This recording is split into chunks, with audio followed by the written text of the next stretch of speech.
Olá, turminha do quarto ano, tudo bem com vocês? Prontos para mais uma aula? Aula 13 de português. Aula 13 de português. Nossas atividades hoje envolverão leitura, compreensão de texto e produção textual.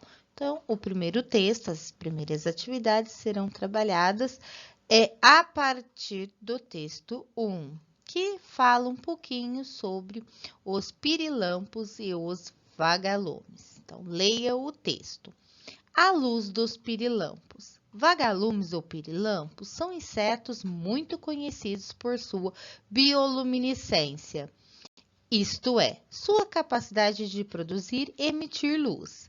Essas espécies são dotadas de órgãos fosforescentes na parte de baixo de seu abdômen, responsáveis pelas emissões luminosas. A bioluminescência é causada pela transformação da energia química em energia luminosa.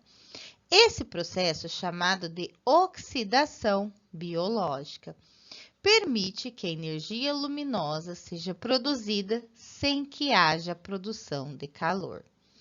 Esses insetos possuem total controle sobre a emissão de luz, uma vez que o tecido que provoca essa emissão é ligado à traqueia e ao cérebro do vagalume. O inseto usa sua bioluminescência para chamar a atenção de seu parceiro ou parceira. Por isso, essa habilidade é muito importante no processo de reprodução dessas espécies. Nesse sentido, a iluminação artificial da cidade, que é mais forte, anula a bioluminescência dos vagalumes, afetando diretamente o seu processo de reprodução. No slide anterior, pela leitura do texto, nós podemos observar que esses insetos, tanto os vagalumes como os pirilampos, são muito conhecidos pela emissão de luz. Então, eles possuem alguns órgãos que emitem essa luz, mas não emitem o calor. A professora trouxe agora nos dois próximos slides, esse é o próximo, algumas curiosidades a mais sobre esses insetos.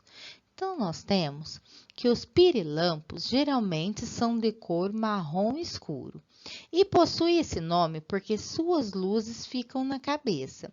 Para esclarecer, eles têm dois pequenos órgãos de luz bioluminescente na parte de trás da cabeça e um sob o abdômen. Já nos vagalumes, entretanto, a luz é emitida somente pelo abdômen. Então, aqui a professora trouxe a imagem de um pirilampo. Observe que aqui no alto da cabeça dele, ó, tem os dois órgãos que estão emitindo esta luz. E no caso do vagalume, vocês observarem sobre o abdômen, é que a luz está sendo emitida. Mas nós também temos que os vagalumes e pirilampos brilham para se comunicar com as fêmeas da espécie, bem como para afastar predadores.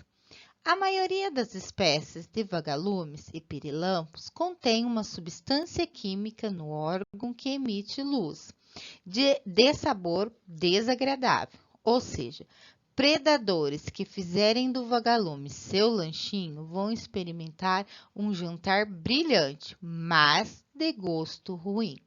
Então, esses órgãos que emitem essas luzes, eles também têm um gosto ruim. Então, a hora que o predador for consumir ele como alimentação, eles não irão gostar por causa desse gosto ruim que são emitidos. Ainda sobre os pirilampos e os vagalumes, muita gente pensa que a luz emitida pelos vagalumes aquece o seu corpo, como se fosse uma lâmpada. No entanto, ela não emite calor. Assim, se um vagalume pousar em sua mão, aproveite a magia do momento e não fique com medo de ser queimado pelo bichinho.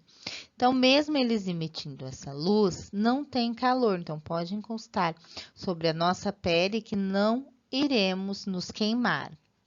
Então, E também uma outra curiosidade é que cientificamente vagalume e pirilampo são insetos diferentes. Então, nós podemos observar esse detalhe logo que inicia o texto que fala que são insetos diferentes, pois tem características físicas diferentes, como a professora explicou, um é mais escuro, tem os órgãos que emitem a luz ficam em cima da cabeça, que são os pirilampos, já os vagalumes, os órgãos ficam no abdômen. Mas, no dicionário, ele traz pirilampo como sinônimo de vagalume. No português, é aceitável. Então, se vocês forem pesquisar no dicionário, vão verificar que tanto pirilampo como vagalume são utilizados para descrever um único inseto, mas cientificamente eles são diferentes. Agora nós iremos realizar as nossas atividades. A professora antes vai mostrar para vocês essa imagem ao lado. Observe que o vagalume está emitindo a luz, mas não houve nenhuma emissão de calor, então não tem queimadura sobre o dedo do qual estava segurando o vagalume. Vamos aos exercícios? Exercício 1. Então, nós iremos analisar todas as alternativas e depois retomaremos a questão certa na 1 e vocês farão a partir da 2 sozinhos, combinado? Exercício 1. Marque a alternativa correta. Letra A. No texto, as palavras vagalume e pirilampo referem-se a insetos diferentes? B. No texto, as palavras vagalume e pirilampo referem-se ao mesmo inseto? Letra C. No texto, podemos entender que só os pirilampos podem produzir luz? Vamos à análise. No texto, ele está falando do pirilampo como do vagalume como insetos diferentes. Então, aqui seria a alternativa A. Mas vamos verificar a B o porquê ela está incorreta. Aqui está se referindo a esses insetos como o mesmo inseto. E nós já podemos observar, tanto pela leitura do texto como pelos slides que a professora trouxe de curiosidade, que cientificamente eles são insetos diferentes. Então, o texto está trabalhando cientificamente, tanto que traz como que é emitida essa luz, por qual órgão. Então, no texto, eles são insetos diferentes. Se eu tivesse feito uma análise do significado do dicionário, aí nós podemos dizer que eles estão se referindo ao mesmo inseto, que são sinônimos dessas palavras. Mas, pelo texto, eles são insetos diferentes. A questão C está falando que só os pirilampos podem produzir luz? Não, está incorreto, porque tanto os pirilampos como os vagalumes, os dois insetos são capazes de emitir a luz, tá? Então, a alternativa correta desta questão é a letra A. A questão 2, a professora vai fazer uma leitura e vocês encontrarão a alternativa correta. Então, questão 2. Os pirilampos podem produzir luminosidade, sem que haja produção de calor. Isso a professora falou tanto no texto, como nos slides, como na imagem que a professora trouxe para vocês. Nesta informação retirada do texto, quer dizer que... Então, agora vocês irão analisar esta informação. Os pirilampos podem produzir luminosidade sem que haja produção de calor. Letra A. A luz produzida pelos pirilampos pode causar incêndio nas matas? O texto está se referindo a algo sobre este assunto. B.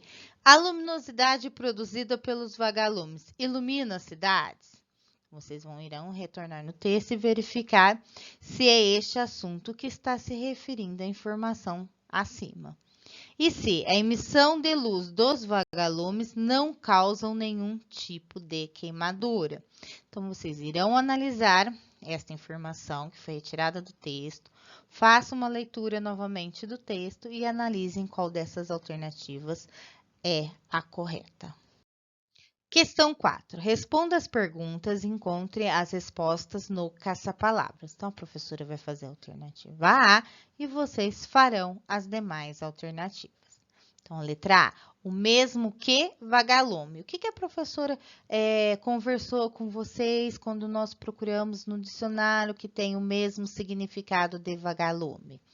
É pirilampo. Então, nós encontramos a palavra no caça-palavras e colocamos ela na letrinha A. Então, assim vocês farão com as demais questões, na B, na C e na D. Questão 5. De acordo com o texto, a luz dos pirilampos, como a iluminação das cidades interfere na vida dos pirilampos? Responda com suas palavras.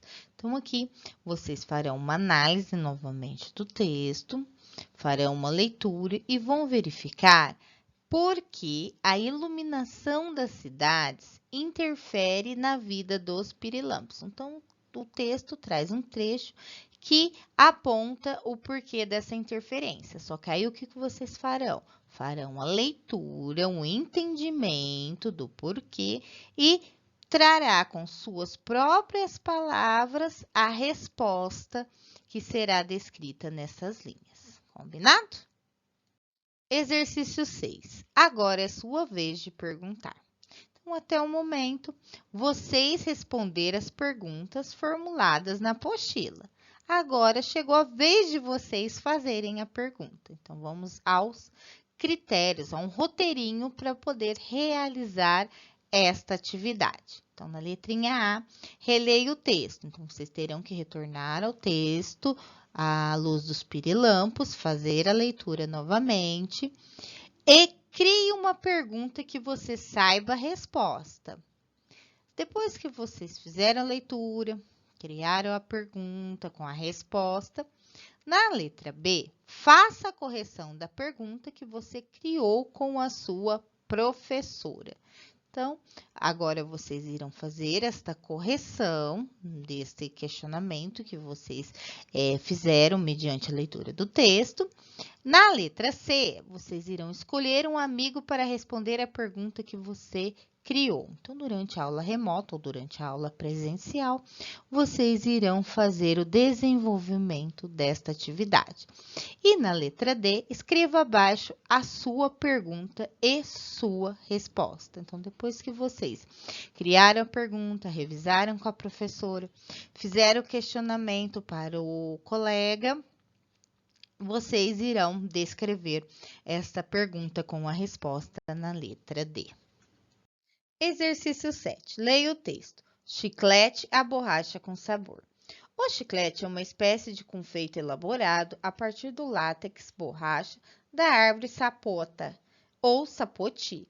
Existem duas histórias que explicam a origem do chiclete.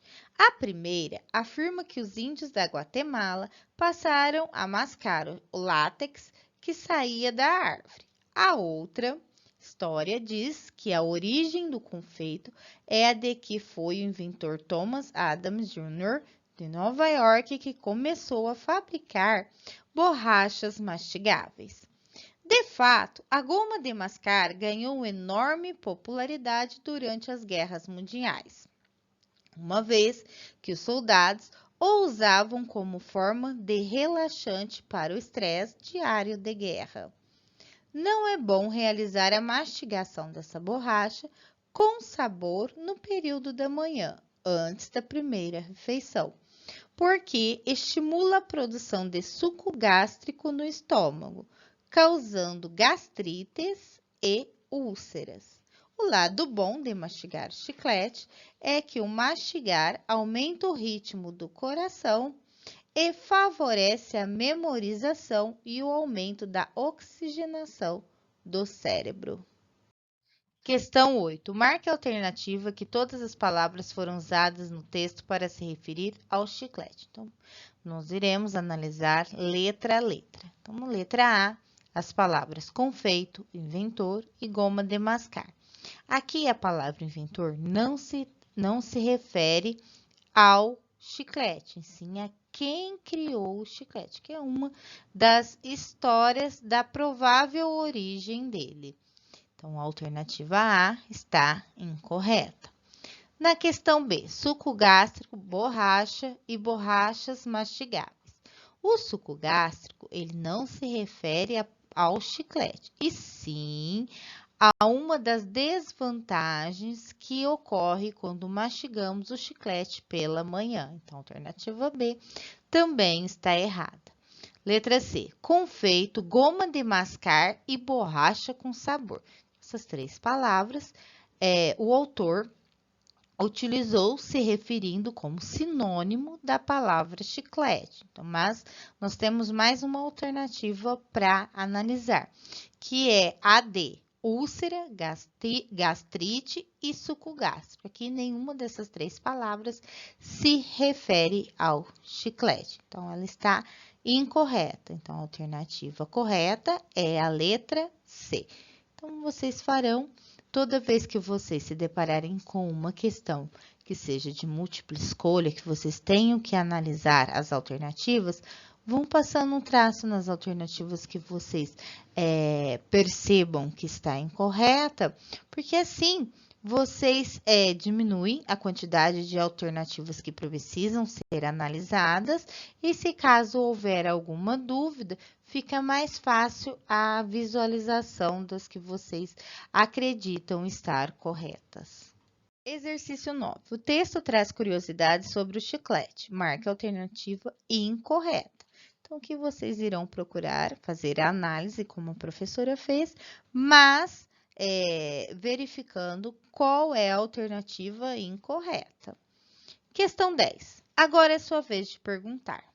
O mesmo exercício que foi feito anteriormente no texto 1, vocês farão aqui também. Então, vocês farão uma pergunta com a resposta e seguirão aquele processo que foi indicado no outro exercício. Então, vamos fazer a leitura. Releia o texto e crie uma pergunta que você saiba a resposta. Vocês farão a leitura do texto do chiclete e farão a pergunta com a resposta. Faça a correção da pergunta que você criou com a sua professora. Escolha um amigo para responder a pergunta que você criou. Isso será trabalhado durante as aulas remotas ou durante as aulas presenciais. E na questão D, vocês farão a escrita desta pergunta com a resposta. Exercício 11. Após ler o texto sobre o chiclete, veja as perguntas abaixo e crie um pequeno texto que responda às perguntas. Então, vamos analisar essas perguntas. Então, vocês irão analisando e já pensando dentro do texto qual seria a resposta, porque a partir dessas respostas é que vocês irão criar o texto. Então, na letra A, qual o nome da árvore que é retirado o látex para fazer o chiclete? B, quais as duas histórias que buscam explicar a origem do chiclete? E C, quais os pontos bons e ruins de se mastigar o chiclete? Vantagens e desvantagens. Mas aqui, vocês não vão apenas responder as questões, vocês vão formular um texto. Então, o texto tem que ter começo, tem que ter meio, tem que ter fim. E ir encaixando as respostas dentro do seu texto, lembrando do espaço inicial, letra maiúscula, todas as formalidades de escrever uma produção de texto. Chegou as nossas atividades para casa, então a professora vai fazer a leitura e a explicação para que vocês possam realizar as atividades. Então, o exercício 1 é para ler o texto. O morcego vampiro. Será que o morcego tem alguma coisa a ver com vampiro? Ou o vampiro é um morcego? Vamos ver se na leitura nós conseguimos descobrir? Geralmente, morcegos não são animais que agradam as pessoas. Provavelmente, o primeiro motivo é o fato de sempre serem associados aos vampiros e, depois, a probabilidade em potencial de transmitirem a doença da raiva. Além desses dois fatores, há também o fato de alguns se alimentarem de sangue de gado e também por sua aparência não tão agradável. Nem todos têm uma aparência bonitinha, não é mesmo? O morcego vampiro não tem nada a ver com vampiros. Esse tipo de morcego não suga o sangue, como imaginamos. Ele faz um corte, geralmente nos pés ou orelhas do animal, e lambe o local até estar saciado. Uma ou duas colheradas de sangue. A saliva do morcego vampiro contém substâncias anticoagulantes, que não deixam o sangue endurecer, e substâncias anestésicas, não deixa sentir dor. Por não sentir dor, o animal sugado não percebe o que está ocorrendo, pelo menos que não de imediato. As substâncias anticoagulantes presentes na saliva do morcego têm sido estudadas por cientistas para desenvolver medicamentos para resolver problemas vasculares de pessoas. Então, pela leitura do texto, descobrimos que não tem nada a ver associarmos a figura do morcego com a figura do vampiro. Vamos às atividades? Exercício 2. Após a leitura do texto sobre o morcego vampiro, marque V para verdadeira, o F para falsa. Então, vamos analisar a primeira. O morcego vampiro é a espécie de vampiro mais perigosa que existe? Não, nós já vimos pelo texto que não tem nenhuma associação entre vampiro e morcego vampiro. Então, essa primeira questão é falsa. E assim vocês irão fazer a análise das demais questões. E a nossa aula terminou. Até a próxima aula. Um grande abraço!